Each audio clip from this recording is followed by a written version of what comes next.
They're lined up. Lusail lurches forward.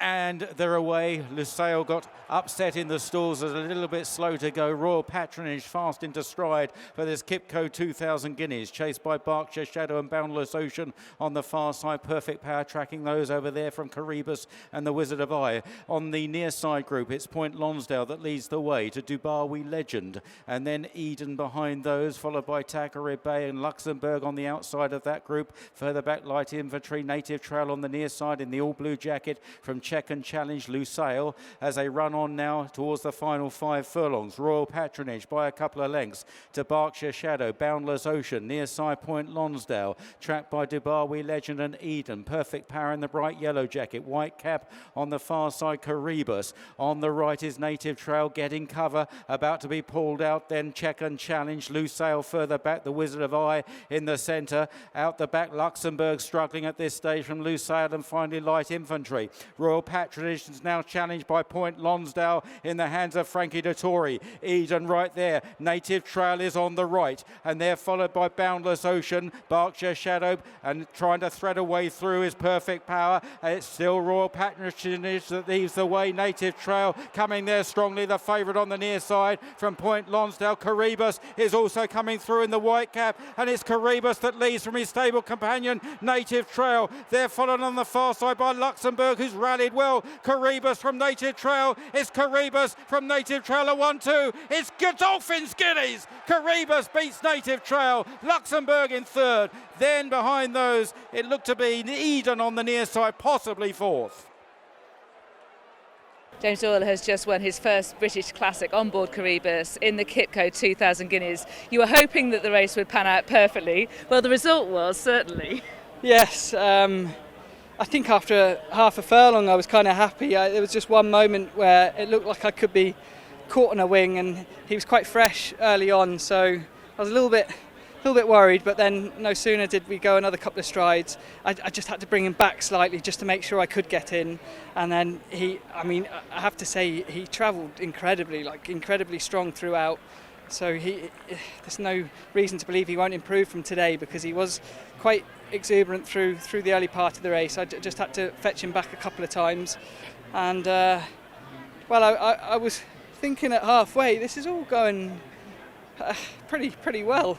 I've talked a good game beforehand, how I'd hoped it would unfold, and I have to say at halfway I was pretty happy. I just thought we'll just keep just very patient, and I guess around the 2 there, I thought it must have been Ryan, because I couldn't see him in front of me, and something joined me quite quick, and I just asked him a couple of questions sort of going into the dip, and Corey responded incredibly, and he hit the line great, didn't he? Showed a potent turn of foot, and I think had Ryan not have joined me, it forced my hand to go a little bit early. I think if that didn't happen, I could have afforded to have been even cheekier, and he'd have won even more impressive, I think. Okay. And in the closing stages, were you aware that it was your friend Will Buick and stable companion Native Trail that was up beside you? Yes, I did. I could see him to my left, and that was no surprise at all. I felt like saying to Will before we went out, I'll see you at the other end, because I thought that would be kind of how it would happen. So it's just amazing how hard it is to win this race. I've ridden some very good horses, Kingman and Barney Roy, hate to mention them, but ridden some, they were as good as their generation at that stage. So they both fell short by, I feel, no fault of their own, just victim of circumstances, i.e. draw biases and the way the race is unfolded. So like I say, pulling up and halfway through the race, I just couldn't believe that it actually worked out the way we'd hoped. And like I said beforehand, that's a testament to Charlie's belief he kind of has in us guys. He really does. I think we spoke briefly about how we had hoped the race would go, and he just said, look, I understand everything can go wrong, so look, just what you're doing, just ride it as you see fit. And that for a jockey going out in a big race like that is an incredible feeling, that you do have a free rein to change things up if it does go pear-shaped. And we saw that you and William came back together. You spent some time together immediately after the race. What were you saying to each other? Can you give us some insight?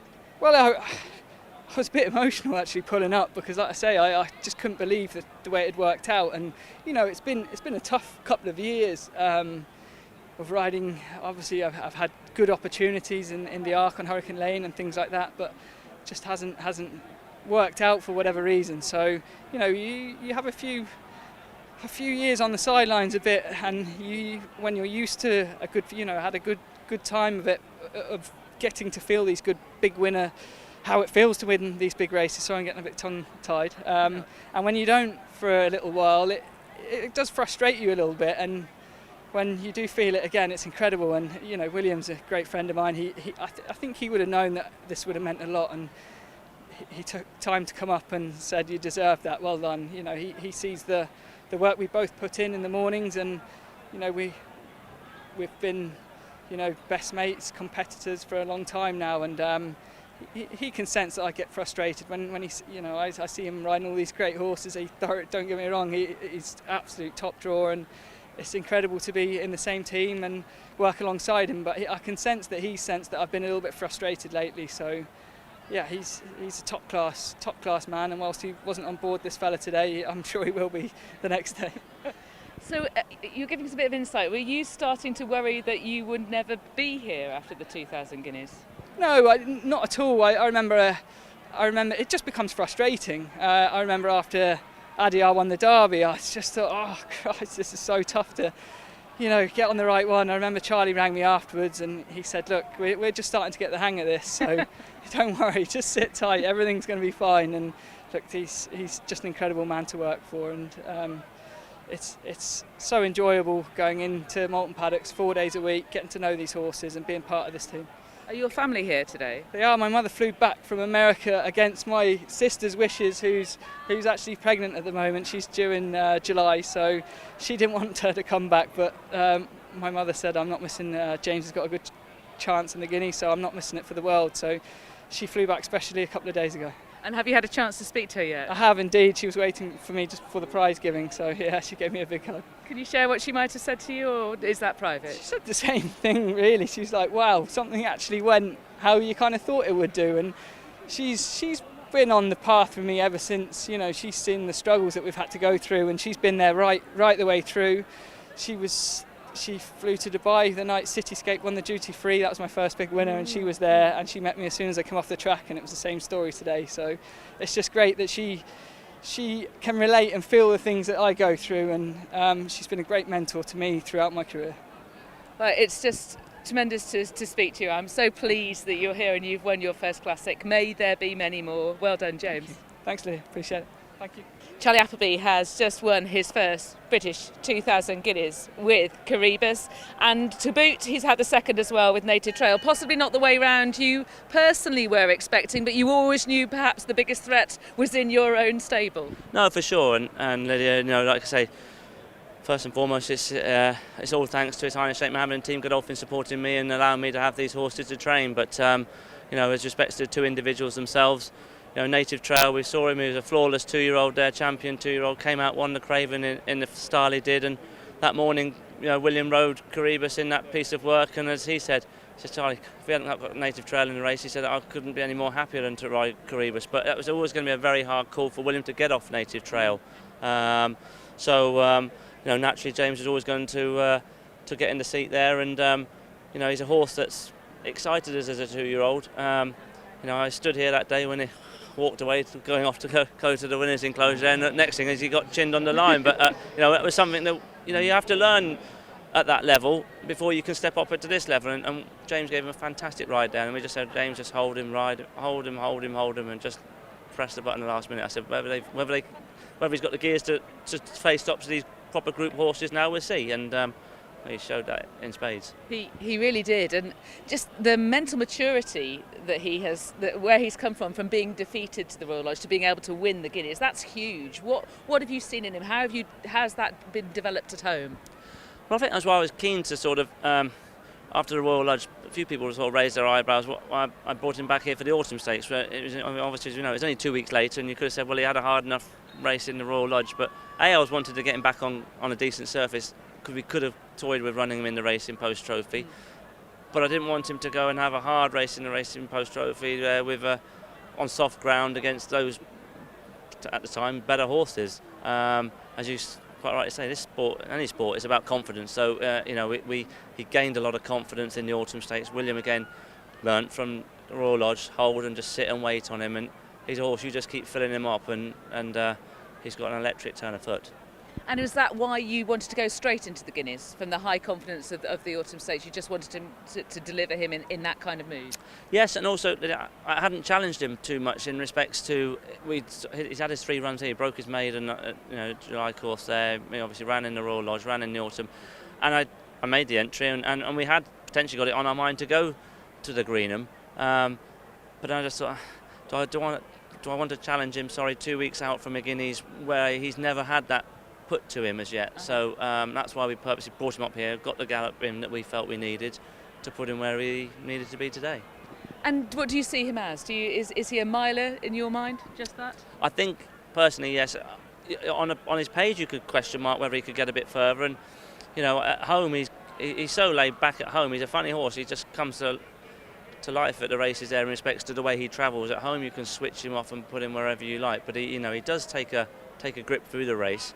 And I always feel that winning a Guineas the way he has, I don't see any reason to just step him up in the near future. Sorry. That's okay. Where do you think you go next? It sounds like you might want to give him a little bit of time from this potentially, or I suppose he'll tell you that. Yeah, obviously he'll tell us that, but being a Derby, I don't like to push them too much too soon in respects to, he's a horse that we feel that he's going to, dare I say it, progress throughout the season. That sounds a bit hard if you just want a Guineas with him, but I mean I've always felt that this is a horse who's going to progress through the year.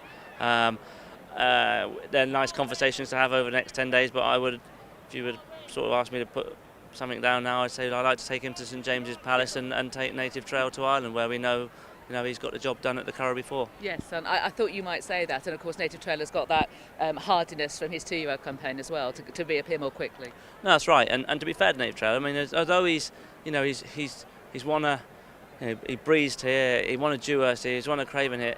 He actually really, when you watch him, he's not really built to be a Newmarket runner. Really, he's built to meet a nice rising track. Ascot would suit him, and the Now you're saying this. We kept trying to suggest this to you previously. Yeah, but but at the end of the day, he's just finished second in the Guineas. I'm not going to say he doesn't. He's been beat by an exceptional horse. But when you just watch him, you think, God, his class gets him through it. That's what it does. There's no doubt about it. He's a class animal. He's just met one that's a bit classier today. Now, how does this feel for you? We've just spoken to an emotional James Doyle who said what a rock you have been to him when he's been getting frustrated in recent months and thinking that he wasn't getting the breaks that he wanted. What does it mean to you, A, to be able to see James win in this way, and also for you to get this success for yourself? For myself, Lydia, I don't want to stand here saying I'm too cool for school or anything like that, but it's a team effort, huge team effort. I'm just one fortunate enough here to do all the interviews. Marie and Alex and all the lads back in the yard do a fantastic job. But going back to James, he deserves that in spades today. He's very professional, and as you say, what I love about the guy is he's a friend. But he has to sit there every day when we're in the yard or in the office and we're talking about racing and who's going where, who's doing what, and Will, what are you riding? Will, what are you riding? And James has got to sit there and wait for him to pick up his rides. And no, don't get me wrong, they're lovely second mounts to pick up. He's well aware of that. But it shows us a great strength in character to be able to sit there and accept it, and also go out there and do his best for you. Absolutely. Day in, day out. Absolutely. Well said. We're so pleased for you. Many congratulations, Charlie. And it's great for James, and it will be for Will as well, I'm sure. Thank you very much. Well done with your 1-2 in the Guineas. Brilliant. Thanks ever so much, Lydia. Thank you. Thank Cheers. you.